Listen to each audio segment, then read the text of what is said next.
ირანში მასობრივი საპროტესტო აქციების დროს გამიმთავრებულ მოვლენებზე ისაუბრა საქართველოში ირანის ახლად დანიშნულმა ელჩმა. დიპლომატის თქმით, თავისუფალი შეკრების და პროტესტის უფლება ირანის კონსტიტუციით არის გარანტირებული, თუმცა დესტრუქციულ ქმედებებს სახელმწიფო შესაბამისად უპასუხებს. ელჩმა საპროტესტო გამოსვლების რადიკალიზაციაში უცხო ძალები დაადანაშაულა.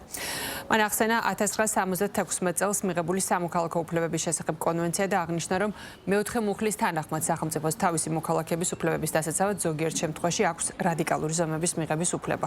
ირანის ელჩს არ დაუკონკრეტებია თუ რამდენი ადამიანი დაიღუპა აქციების დროს ირანში. ირანის ხელისუფლების გადაწყვეტილებამ, რომ მოეხსნა ვალუტის პრეფერენციული კურსი იმისთვის, რომ გაძლიერებულიყო კორუფციასთან ბრძოლა, მთავრობის ამ ნაბიჯმა გარკვეული პროტესტი გამოიწვია საზოგადოებაში. შესაბამისად, პროფკავშირებმა სხვადასხვა პროფესიულმა გაერთიანებებმა დაანონსეს აქციები და გაფიცვები. ირანში საპროტესტო აქციების მერვე და მეცხრე დღეს ვითარება რადიკალურად შეიცვალა.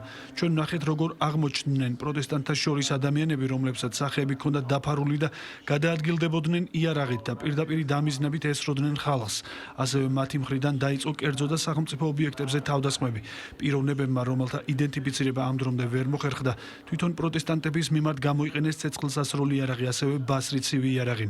მედია ავრცელებს არარეალურ ციფრებს. თითქოს ძალიან ბევრი ადამიანი დაიღუპა ირანში ბოლოდროინდელი მოვლენების დროს. დაღუპულთა რაოდენობა ცოტა არ არის.